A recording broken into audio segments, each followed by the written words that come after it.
Want to know how a broker becomes a success? Just ask. I'm Veronica Malolos, broker manager with RE/MAX Premier Properties in Kissimmee. Let's take 5 minutes to talk about how shadowing a successful realtor can better your business.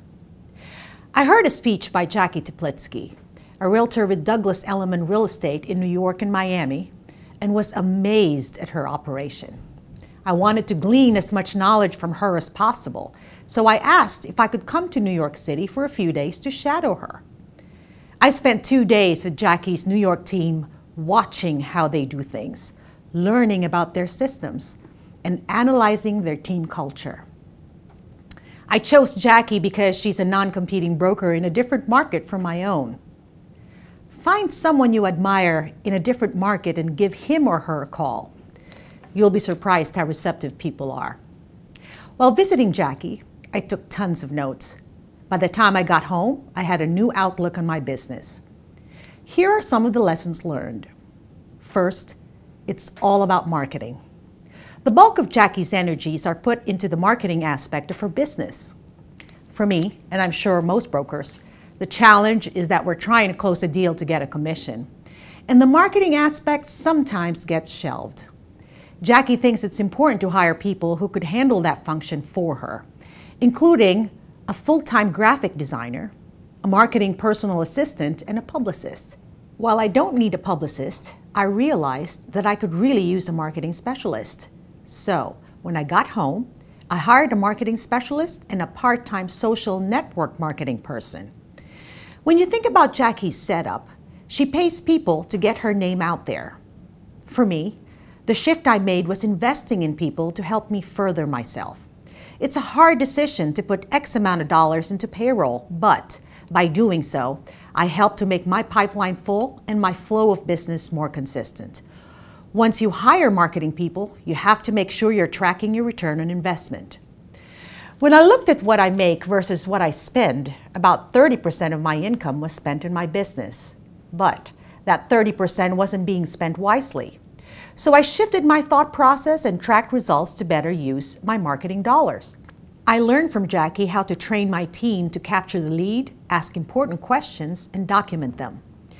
Most prospects will tell you if they received a postcard, attended an event, or called after seeing your yard sign. Now my team captures basic contact information such as name, best phone number, email address, and whether they'll be paying cash or if they're pre-qualified for a loan. In addition to marketing and establishing herself as an expert in her market niche, Jackie is always farming. She farms condo buildings, so she and her team send out up to 2,000 marketing pieces to 2 or 3 buildings that are next to each other. I learned that it's the way she actually gets her listings, so I started a direct mail campaign based on Jackie's program. I have tweaked my farming campaigns and now target only 3 neighborhoods. My results for every campaign are different, but I consistently get about a 1% return. In one campaign, I sent out 100 postcards and received 4 phone calls. One of them turned into a $290,000 listing. If you are farming in a higher priced neighborhood, this could be well worth the investment. When you're busy, it's so easy to ignore your database. Sure, you add people to it, but what about the contacts that have been in your database for years? The biggest asset of your real estate business is your database. If you don't constantly update it, you're missing out on business.